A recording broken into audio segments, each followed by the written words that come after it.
If you are a feminist in India, you have probably been asked, what are you still fighting for? India today guarantees women full and equal rights as citizens. Women can vote, they can study, they can work, they can own property. What's left? Well, Indian women can stand for elections, but somehow they don't win them. Only 12% of our current MPs are women. Women can study, but very few of them make it to the very top. In IITs, only 18% of students are women. Women have the right to work, but only 20% of them are in the workforce. That ratio, by the way, is worse than Afghanistan. And even though women can own property, only 2% of India's agricultural land actually belongs to them.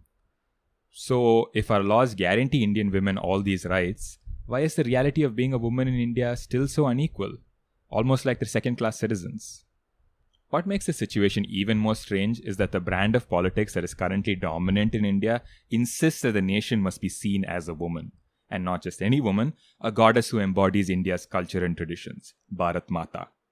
Why then is the Indian woman, who is so central to the idea of this great Indian nation, so subservient to its men? Well, let's get into some history.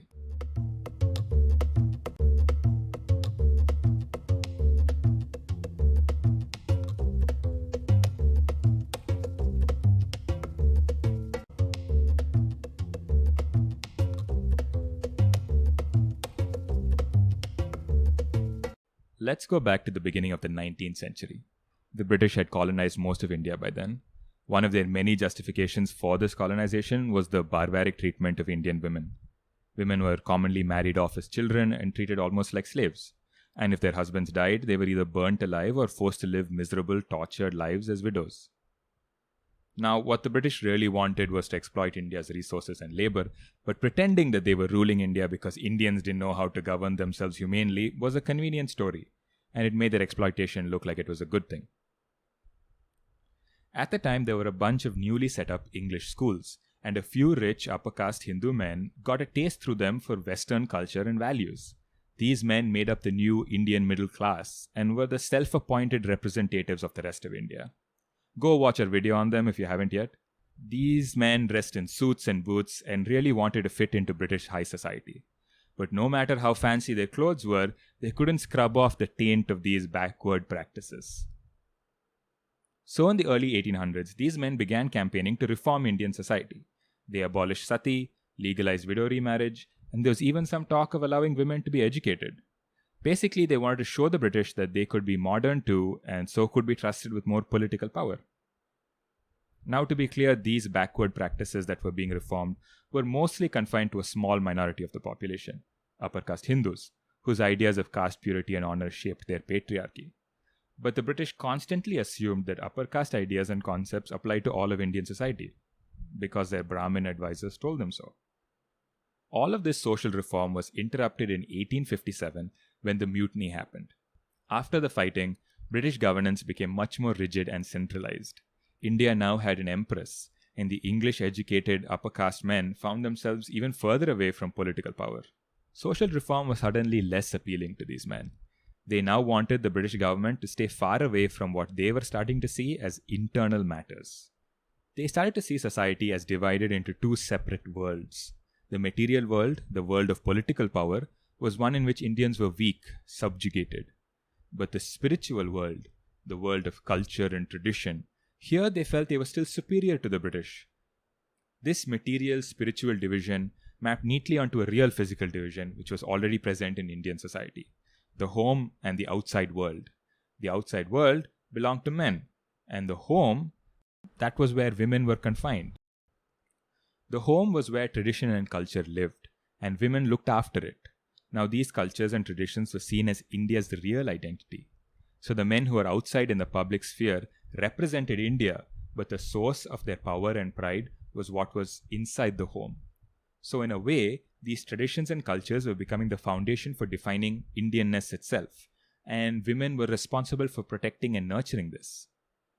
As long as that inner world of tradition and culture was safe from British interference, Indian men could still feel like they were in control, like they were independent. The idea that these traditions and cultures defined true Indianness came from the rising popularity of ancient Sanskrit texts such as the Manusmriti. The British had recently begun to translate, standardize, and publish these ancient works. These were essentially religious texts that were written and read only by certain castes, but British and Brahmin scholars used them as historical documents, manufacturing a twisted understanding of Indian society and history that somehow converted the massive, incredibly diverse subcontinent filled with innumerable different cultures, traditions, and ways of life into a single, solidly Hindu monolith. So, any deviations from this imagination of a glorious Hindu past that stretched back into ancient times, things like Buddhism, indigenous tribal culture, Islamic rule, British colonialism, all of these were treated as exceptions or interruptions. Upper caste reformers felt that these values from this lost past could be the foundation of a new India. But remember, these men also want to be seen as modern, so this idea of India they were developing had to balance both ancient culture and modern values. And women, as the literal embodiment of what it means to be Indian, had to do the same as well. Essentially, these upper caste male reformers wanted the new Indian woman to be modern enough so the British couldn't criticize them, but traditional enough that male dominance and power wasn't affected. In the process, women gained some limited freedom. For example, they could be educated. Not so they could get a job, that's still the domain of men. Rather, education was to give women all the training and skills necessary to run the home better, to be better wives and mothers. They're even allowed to go out and be a part of the public sphere for the first time, but only as long as they conveyed through their dress and their behavior and their social habits that they still preserved and protected all the traditions that these men drew their power from. This enabled women to participate in the freedom movement. The women who embodied the nation were now marching for the nation. The basic idea was that this new Indian woman was better than the traditional Indian woman who was not modern enough, but she was also better than the European woman who was too modern and competed with men. And of course, lower caste women were never even in the competition. This is a new form of patriarchy that these men were inventing, and this new patriarchy had a brand ambassador, Bharat Mata, strong and fierce, but also defined by good traditional feminine qualities like sacrifice and devotion that connect her to the past. By the time the 20th century rolls around, this process of creating a new Indian woman and a new India is more or less complete. The upper caste social reformers, who now call themselves nationalists, have begun to demand increased political power, self-rule from the British. But towards the end of the 1920s, the Indian nationalist cause faced a huge test when an American quote-unquote journalist named Catherine Mayo wrote a book called Mother India. The book was all about the horrors of being a child bride in India, and it was an instant international controversy. The book threatened the Indian argument for self-rule because once again the whole world was reminded of the backwardness of Indian society. The nationalist men were furious at the book. They called it racist imperialist propaganda. But the biggest response against the book came from Indian women's organizations, who not only criticized it, but also organized a massive political campaign to raise the age of consent for marriage and to make child marriage a criminal offense. Eventually, this led to the passing of the Child Marriage Restraint Act in 1929. This was a massive victory for the nationalists. It showed India's women as being capable and independent, and thus killed the criticism arising from Mayo's book. But although the nationalist men were happy that India came out looking good, many hated that the new law restricted the total authority that they previously had over their daughters. The British government was also worried about exactly this, that the law might upset India's mostly conservative population. So they quietly ordered their officials to not implement the law at all, and nationalist leaders were happy to turn a blind eye. By this point, Indians had some representation in the central assemblies, and the nationalist leaders were focused on using this new political power for social reforms again. But they had a new target, the Hindu joint family. In the joint family setup, the patriarch, the eldest male, was in control of the family's entire wealth and property. Younger men, like the many lawyers who led the nationalist movement, had no control even over the income from their own jobs. So, from the 1920s onwards, they passed a series of laws that gave themselves more power over wealth and property in the family. But what's interesting is that these laws were often argued on the basis of women's rights. The reforms did theoretically expand women's rights to property, but crucially, they did so only in their position as wives or widows. So essentially, women kept being empowered by giving more and more power to their husbands. And this really points to the fundamental flaw in the Indian nationalist attempts to reform the role of women. The nationalist leaders learned to speak the language of women's rights and cleverly used it for various purposes over the years, for creating the idea of a nation, for inspiring people to fight for it, and even for increasing the power of men. But they mostly opposed any measures that granted real gender equality. Even after independence, when India's new constitution made women formally equal to men, very little changed. In the 1950s, Dr. Bhimrao Ambedkar proposed the Hindu Code Bill, which would radically alter women's rights in aspects such as marriage, inheritance, and property.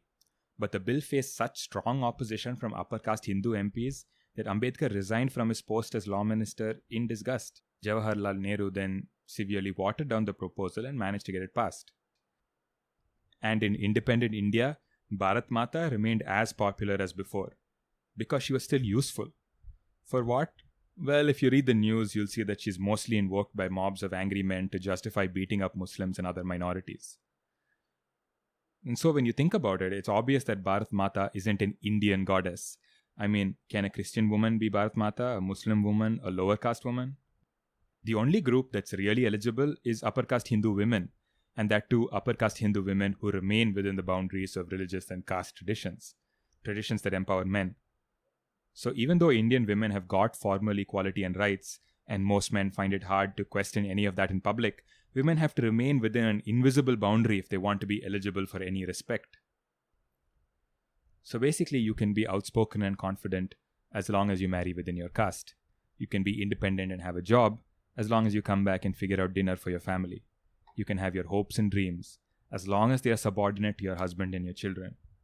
Basically, in a million small, everyday ways, women are reminded that they're second-class citizens in this motherland that we call India.